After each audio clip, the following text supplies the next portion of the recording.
Over the past week or so, I've spent a bunch of time playing Battlefield 6 before the game released. EA gave me early access to the game, thank you to them for doing so, and even though I haven't unfortunately been able to try out all of the multiplayer game modes, I feel like I've been able to dive a lot deeper into the game than we all could during the beta. Also, just as a heads up before I continue, you can now use my EA creator code Bombastic, which just supports me anytime you're buying an EA game, whether it be Battlefield, Battlefront, or anything else.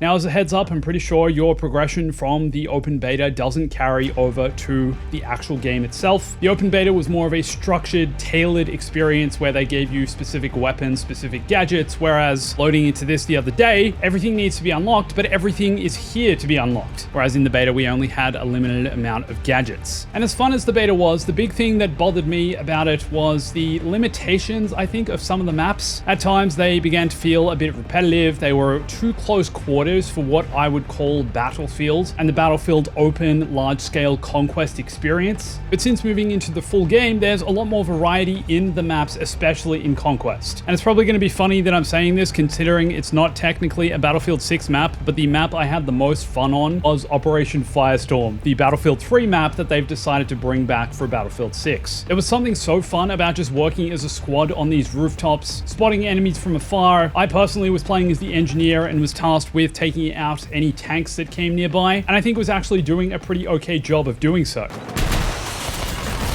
baby. Nice, well done.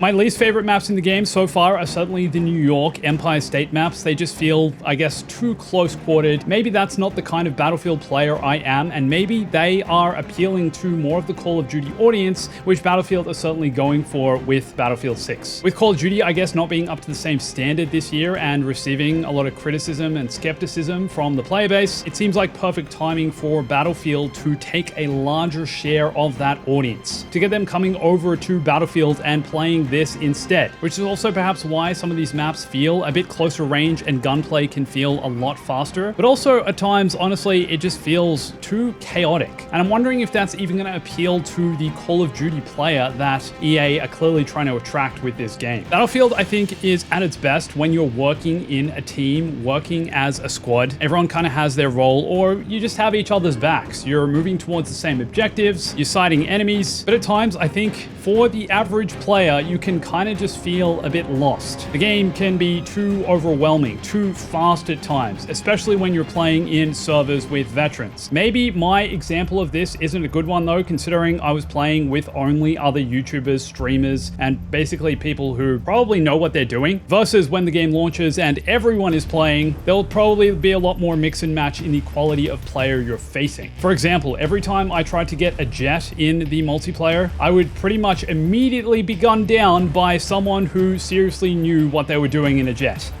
Oh, wait, hang on. Do we have to be in a vehicle? No.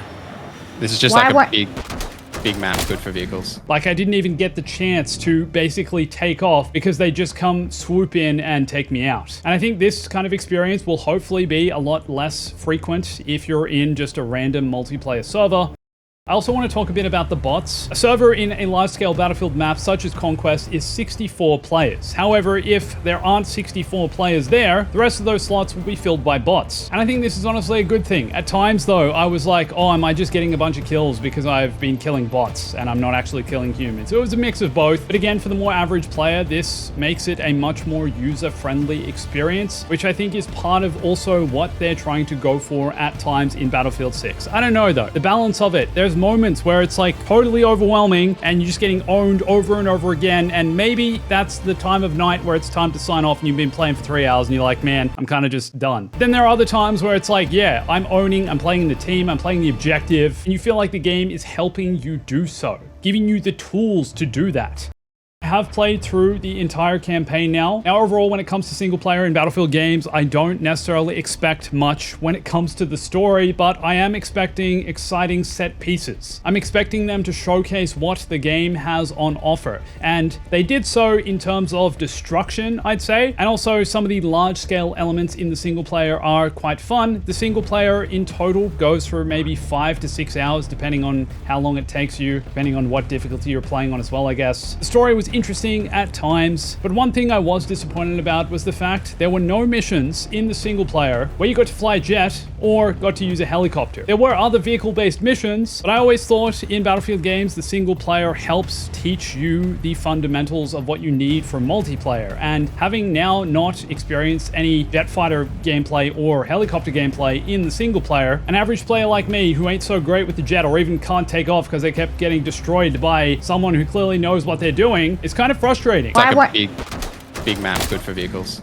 Like, at least allow me to learn the controls in a more simulated environment before I, go get owned by someone in multiplayer. I'm sure there is probably another way to play with the jets and the helicopters offline, and I could probably do so using Battlefield Portal. But I kind of was expecting that in single player and was kind of surprised it wasn't there. But also when it comes to the multiplayer, it does seem like they've done a better job of trying to balance a lot of the weapons. The shotgun kind of still feels pretty powerful, but maybe the shotgun should feel like that. It's definitely not as crazy as it was in the open beta, especially in the opening weekend. But I was still certainly racking up a few kills with it, and at kind of closer range, it's still going to be a one-shot, which I think is fair. It's a shotgun, man. You ain't surviving that. Now, unfortunately, I haven't been able to try out the Portal experience yet, but based on what I've seen and some of the footage I've been sent, it seems like there is quite a lot of creativity in what you're able to create in terms of game modes with limitations, with rules. And I think in a month or two, once players have had the time to play with it, to experiment and create their own experiences, we're going to see some pretty awesome creative stuff made in there. But Portal basically allows you to create an experience such as turning Battlefield 6 into a parkour game, which looks awful to me, just because I hate parkour and it gives me anxiety, but also in some respect looks like a lot of fun. You can also set an obstacle course, a race with fighter jets. This is entirely a custom user-built experience. And I think they're really going for that, I don't know, Fortnite, Roblox, even Minecraft style thing where you basically create your own fun, you create your own game modes and then go and play them. You can also create a certain weapon-only challenge. And in some ways, some of this stuff reminds me of old Counter-Strike roleplay lobbies. But basically, any kind of Battlefield experience you can think of using what is in the game is something you could probably make. You can just make Conquest, but everyone has to play as the same class, or everyone has to use the same weapon, or it's vehicles only. I'm looking forward to actually playing around with the tool once it launches. Now, overall, I think it's fair to say that Battlefield 6 is the most Battlefield has felt since Battlefield 1, released way back in 2016. So 9 years to kind of get back to this point. I think it's going to be a huge success, even with the whole EA sale happening at the moment in the background. Not going to talk about that. Just talking about the game itself. I don't think the sale is necessarily going to affect the game in any way. But overall, even if you are an average player, I think there is a lot of fun you can have here, even if you're new to Battlefield. In a lot of ways, I think Battlefield 6 feels like a reboot of the Battlefield franchise. Like they're trying to take the game back to its roots that they had success with on Battlefield 3 and Battlefield 4 in particular. It certainly feels that way, but like a more modern version of it. And for me, at the moment, I'd say those games still somehow had more personality than this one does. I don't know if that's just nostalgia talking and the fact I spent so long way back in the day playing them and remember, and I guess they are core memories for me. But Battlefield 6 for now, I think is really here to stay. The best experience you're going to have in this is playing with friends, playing in a team, and making full use of the destruction physics of the game. Destroying walls, bringing down buildings on some of the larger maps was the most fun I had, so I hope you can have similar fun. But let me know what you think of Battlefield 6. These are just some of my early impressions having played the game before it released. Thanks again to EA for allowing me to do so. And also don't forget to use my EA creator code Bombastic. I'd really appreciate the support. Keep an eye out for more Battlefield videos. Watch this video here for more, and thanks for watching this. Always remember, stay bombastic.